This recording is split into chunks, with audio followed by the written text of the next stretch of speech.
Hi, everyone, and welcome to number 10 in my series, which is basically giving thanks to those individuals who've kept the ukulele going through the pandemic. This time, I'm absolutely delighted to be talking to my friends Sarah Maisel and Craig Chee. Hi, guys, how are you doing? Oh, Hi. thank you so much for having us, Peter. It is great Yes.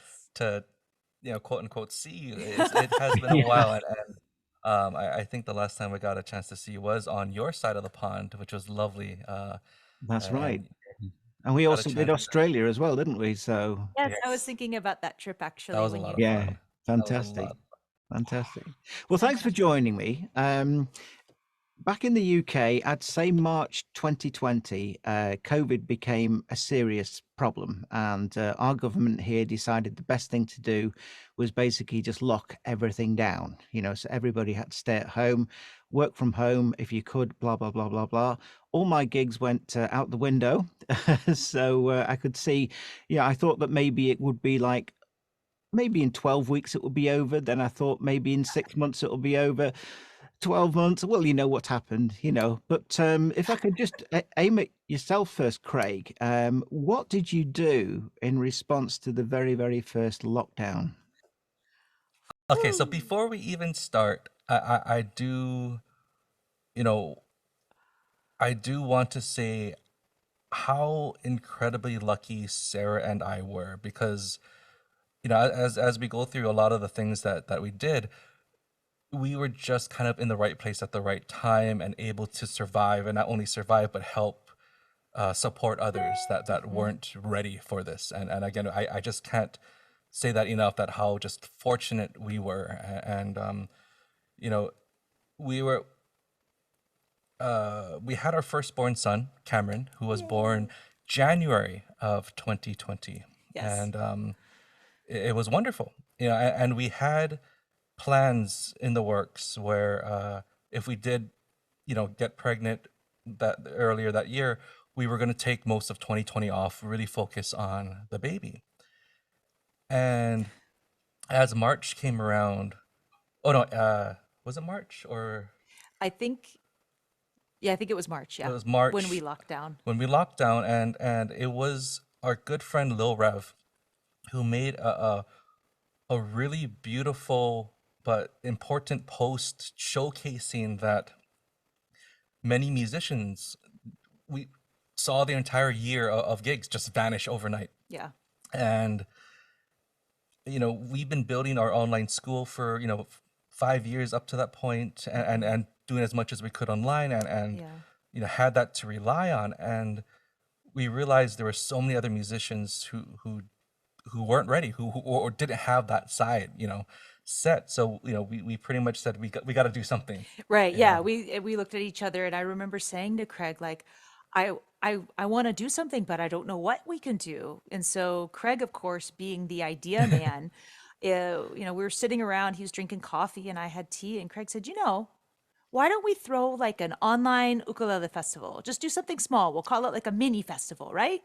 And he's like, Sarah, would you mind emailing, these people, like our friends, see if they're interested? And so I emailed all of our friends and did not expect all of our friends to say, yes, I'd love to. And we went, oh dear. Because I think I had emailed like 15 or 20 people at that point. Because I wasn't sure, right? And I mean, everybody wanted to do it. And so I looked at Craig and was like, well, I guess we're doing something much, much bigger, right? well, again, at that point, everything is new, right? All the Yeah. technology stuff, all the streaming stuff is really new. We had, a monthly workshop they would do mainly for our artist work students, but we just figured out how to bring a guest on live during the stream and then outputting at the same time. So that to me was important. And once Yes. we could figure that out, Yeah. we said, okay, now we can move forward. Now let's Yeah. do something really fun. And the more we started to shape it and run ideas by the other artists, it became bigger and bigger and bigger. We More got artists. more artists. We had a more of a theme to Hmm. the almost like party, right? And Yeah. we got in touch with all of the ukulele makers, and they all jumped on board to help support.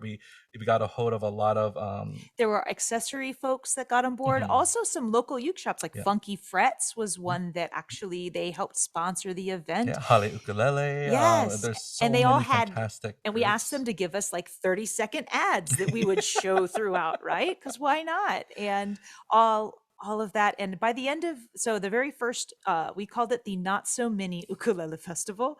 The very first Not So Mini Fest was I think 25 or 27 artists, and it ended up being what, A 7 hours long. 7 hour live stream Yeah. And it was a mix of play alongs, workshops, and performances. performances. So it was a lot of fun. And now keep in mind, we're doing all of this. Craig is like doing all of this technical rehearsals with people, etc. I'm doing all of this back end work of creating scripts. So I know what to say about the artists and what they're promoting, etc. And also manufacturers and our sponsors, right? Doing all of the scripting and making sure artists are online at a certain time. And we have a 3-month-old. So, and we're on lockdown, so we can't have a Yes, babysitter. There's no yeah, that help. was rough. That was real rough, but we did it. And it was so, it made our hearts, it made our hearts just grow and feel it felt amazing to be able to finally give back to this community that's the reason why Craig and I can do what we do. And it was just an amazing experience.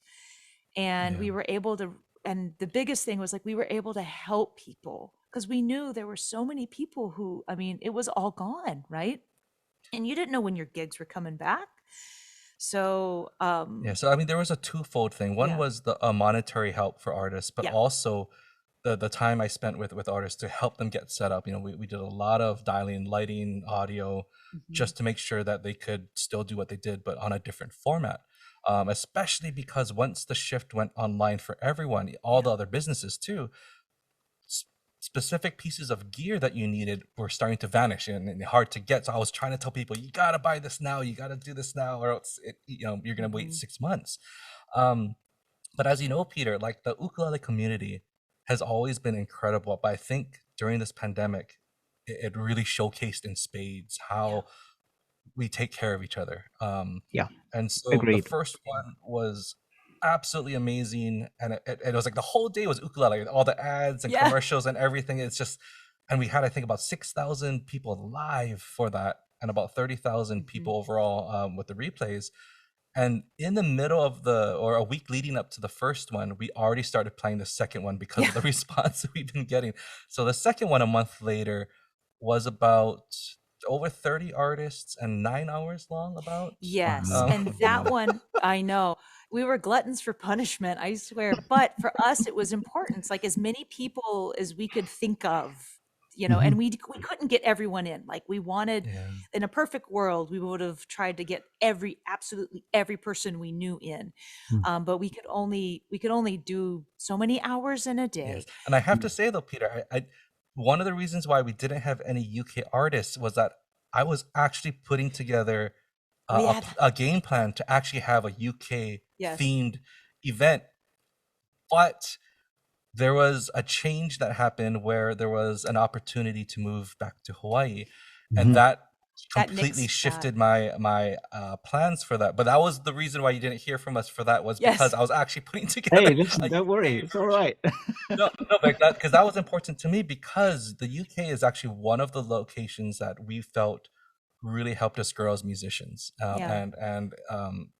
We The, could still do something. That's the yes, thing. that is. So But I'm hoping to still do that. But that was the reason why we didn't actually feature any of the UK artists for those two yeah, mini fests. I was I actually trying to put yes. something together.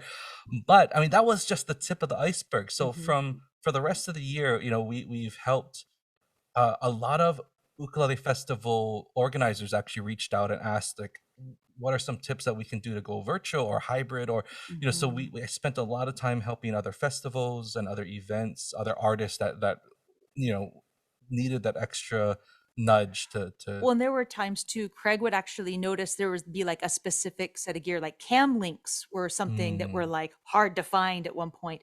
And Yep. so Craig saw them, and he actually bought a whole bunch and then called up different friends saying, hey, do you have this? Do you need this? And we just would send it. It's like, just here you go. yeah. I found this thing. We know they're, not around. Take it so that you can do your live show. Mm. Um, and one thing I did want to kind of jump back to the mini fest for a Mm, second and just say is that the thing that made the second one a bit different is that instead of the first one, we were like, just tip your favorite artist. And then we had so many people ask us, oh, is there a way that we can just donate money to one spot and then it can be redistributed? So for the second one, we did that. We created these packets that people got, like a program, right, that had like Mhm. your workshop material, your play along songs, and that was just $5. And then we s- sent it out electronically to everybody. And then, like, all that came in, we were able to disperse it all out. yeah. And that Yeah. I was really proud of, Mhm. that we were able to give so much support because people were so generous. Yeah. Mm. And it was just so great to be able to just take it. It's like, take it in, send it out. I was just so grateful that that was even possible. And Mm. I learned a lot because I did all of the website work as well, like organizing it so that it was easy to find all of the artists, Mhm. um, and easy to navigate, etc., and easy to get all the downloads and all of that stuff.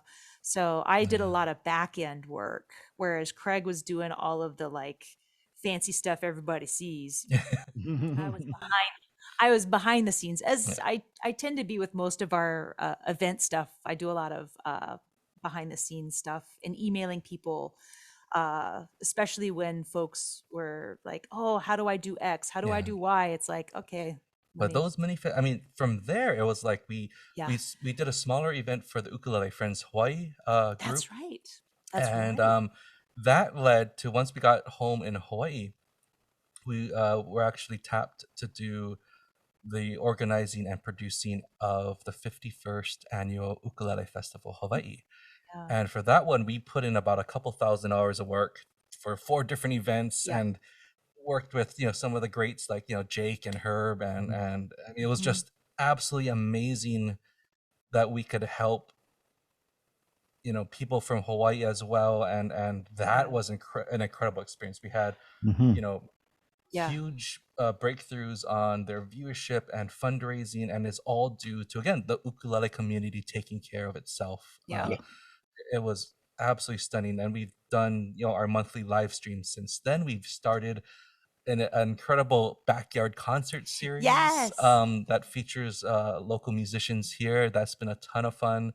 And that's free. Um, Everything that we've yes, done, we always try to have a free option available. yes, So even our monthly live streams, yeah, it's like everything's shown on screen. It's free. If you want to support it, it's $5. Mm. But you don't have to. You can just, and also you can email us and say I can't afford it, because people yes, are still having a really tough time. yeah, And for us, it's important that things are affordable and available. We yeah, don't want it to be. It's about it's about giving back to the community as much as we can. And Mhm. if you can support us, great. And if you're in a place where you cannot currently, that's fine too. Join us, make music, and be merry. yeah. And again, as I said in the very beginning, we were very fortunate. We were very Yeah. set up for moving more online to begin with, and there's been so many other great artists that have been donating their time, and we have like PD Mac, that was one of the true Oh man. inspirations Mhm. throughout Mm. this whole pandemic for a lot of people. Yeah. And not only that, but we also got to see people like Jake and Herb, that don't do a lot of the kind of online stuff. All of a sudden, you got to see him perform like once every other week, or you got to see Mhm. Herb actually smile for once. I mean, but it is amazing that now Yeah. we're actually getting to know a lot of the artists in ways that we've never had a chance to before. Mm. Um, and for us, yeah, we've been trying to do other features with other artists as well. We've had guest instructors on our live stream Yeah. to connect people with, and again, it's all about the connection. It's all about sharing the community with each other. It's been so wonderful to watch that uh, kind of grow. And as people like you, Peter, who are doing these incredible things with like a showcase just to show people what people have been doing during this pandemic and little things like that, it connects the dots so well, you know. So thank you again for taking the time to put this series on. We really Yeah. do appreciate it. Oh, it's been my absolute pleasure. If I can come back to the equipment when you were mentioning about not being able to get things, Yes. I fell for that because I wanted one of those Elgato, camera things. I wanted another camera.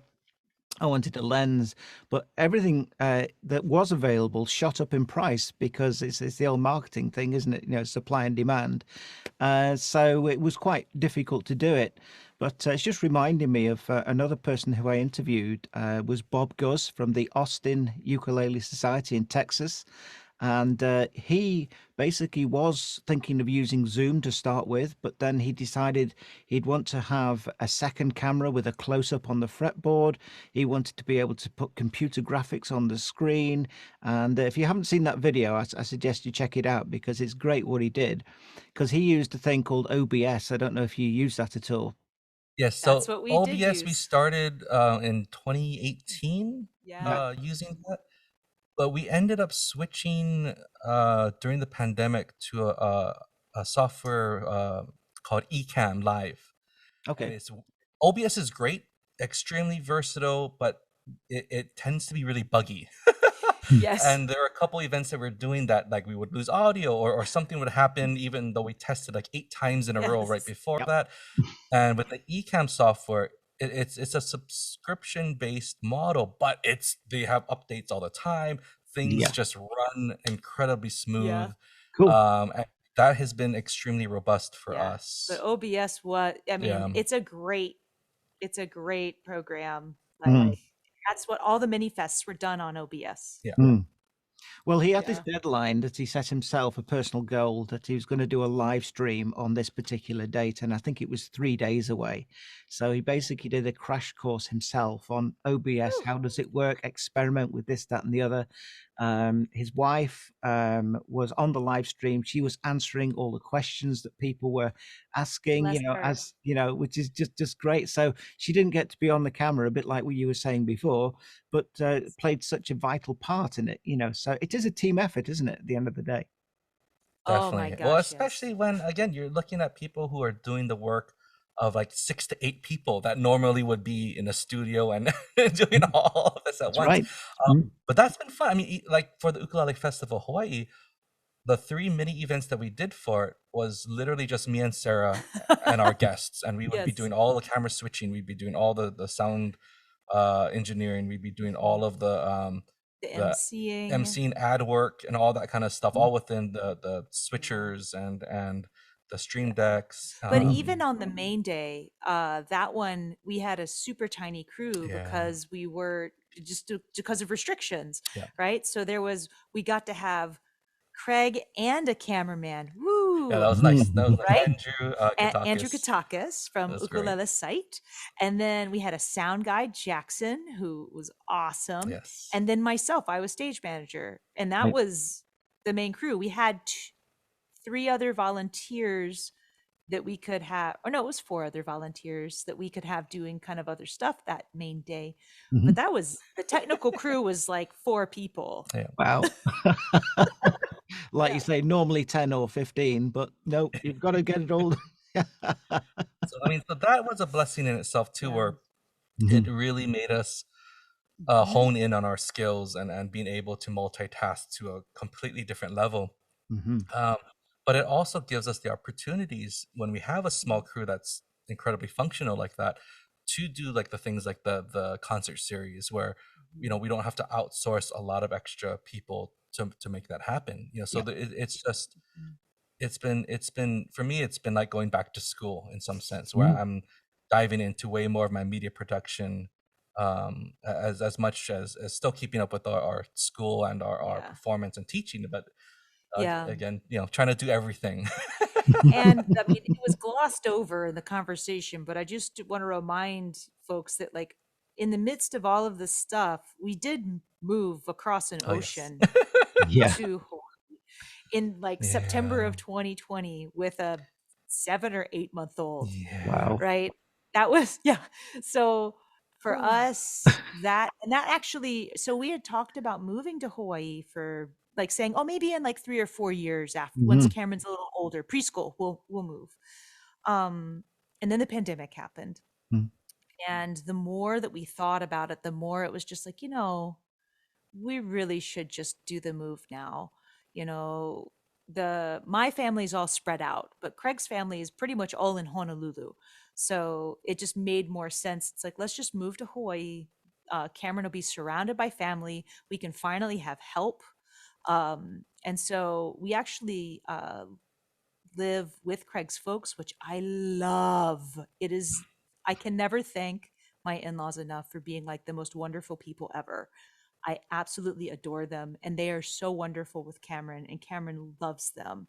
And it's just such an incredible blessing to be here. I mean, as soon as we walked in the door from that plane ride, and we walked into our apartment, I was just like, yes, this Hmm. was the right decision. And I'm just so grateful because of them we're able to do all of this other stuff Hmm. like the ukulele festival things, etc. So Yeah, it's been nice. We're lucky. There was an yeah, attachment that was made when I was in high school, for our grandmother that lived with us at the time, and yeah, so so that's where we live. that's where we're currently, living in, and trying to. Yeah, we'll see what happens from here on out. But it's been Yeah, so nice to be around family during the pandemic itself too. yeah. I was really nervous, for my parents, during this time too. Like it just being alone and not really Well, being they able were to. super active people, and then all of a Yeah, sudden they couldn't go do the stuff they yeah, always did, and that's not good no matter how old you are, yeah. right? Yeah, I mean, Absolutely. so again, we've been fortunate, and like most of our career, we couldn't sit still if we wanted to. So we were always we were always thinking ahead, always thinking how can we push the ukulele even more. Not Hmm. necessarily playing wise, but how can we raise the community up more Hmm. and help Sure. others and create, help inspire. I mean, that was the great thing too. We had so many people that reached out, like Hmm. Cass, for Oh example, yeah, who in started Japan. his online Japanese festivals, because he saw our mini fests, and seeing how that inspired others to create and go Mhm. from there. Again, that was like the best feeling in the world, knowing that we could at least help pave that way a little bit, and Yeah. again, see, our biggest fear was to see people say, oh, I can't do music anymore, I'm going to And do give up. something else. Mm. And, that's heartbreaking. There are so many incredibly talented musicians Mhm. that just needed that extra support and that help, Mhm. and we're still trying to help as much as we can, because again, not everyone's Yeah. eh, on at getting ready for that just yet, or they're not set in how to really utilize this platform or this space just yet. So Mm. we're still trying to help people convert everything to online. Yeah. um, but yeah. Well, listen, on behalf of the musicians that you've managed to help, on behalf of the people who are watching this video now, a huge thank you for everything that you put in, the thousands of hours that you mentioned. And you weren't thinking about yourselves, you were thinking about others. So I take my hat off to you both. No, thank Thank you you. Well, very, very much. on that, I just wanted to say, when Sarah mentioned that we couldn't do what we do without the support of others, some of the things that she's referring to is, when we used to go on tour, in order to make it work, monetarily, people would host us. People Yeah. would Mm. would Pick us up from pick train us up from the train stations. station, and that's the kind of support that isn't talked enough about, because Mhm. that was the only way we could actually save some extra money to make that tour work, or They would or feed us. Oh God, I can oh my never thank gosh. Sarah. Sarah, oh my gosh, in Oxford, the food that she cooked like nourished my soul from her garden. Like there's so many people there, and you I'm sure have a list, a million people long, of like all of the people who have helped you while you've toured throughout the various countries, right? Like Absolutely. Like Australia, for example, I hardly knew anyone. And complete strangers who like come to a concert would say, "Hey, we're having a barbecue tomorrow," and "Oh, where are you staying tonight?" and all of those things. And like you say, the ukulele community is just a marvelous place to be part of, you know. And you know, I couldn't have done it without their help. This has been absolutely wonderful sharing this with you, you know, and telling us your stories and everything. I tend to, at the end of all the interviews, is ask my interviewees to do a little song. Would you like to do something? So, Sarah, what would you like to play us out with? Oh, what do you think, Craig? I think Sunny Side of the Street, yeah? That That's was like our that was like mantra our for mantra this past 2 years. It's just like just keep looking on the bright side. It's gonna get better. It's gonna get better. Yeah. Let's do it.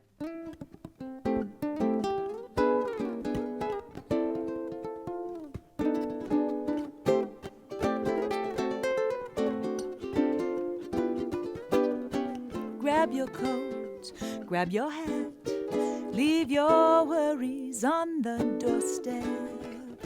Just direct your feet to the sunny side of the street. Can't you hear the pitter-pat? And a happy tune is your step. Life is oh so sweet on the sunny side of the street. I used to walk in the shade with my blues on parade, but I'm not afraid. This road was crossed over. If I never ever sinned, I'd be rich as Rockefeller. Gold dust at my feet on the sunny side of the street.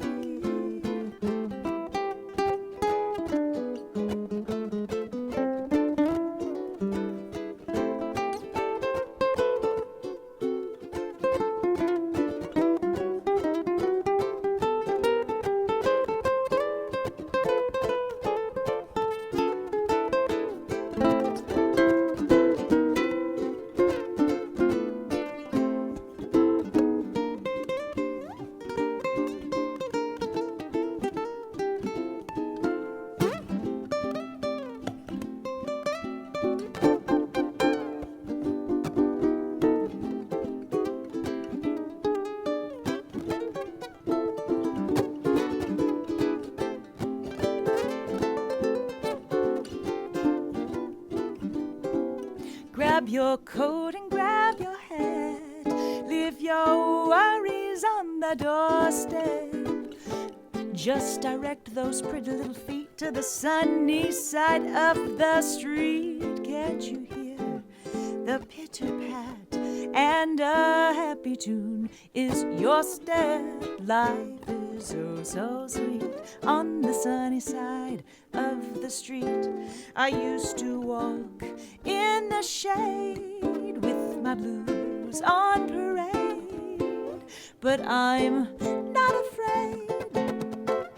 This road was crossed over. If I never ever ever sinned, I'd be rich as Rockefeller. Gold dust at my feet on the sunny side, the sunny side, on the sunny side of the street. Yeah, fun. Beautiful. Guys, it's been amazing. And I've always wanted to say this to somebody like who's live in Hawaii. That magical word. I absolutely love it. Aloha. Aloha. Aloha, Peter. Thank you again for putting these on. Thanks for having us. Thank you. I'd be rich as Rockefeller. Gold dust at my feet on the sunny side, the sunny side, on the sunny side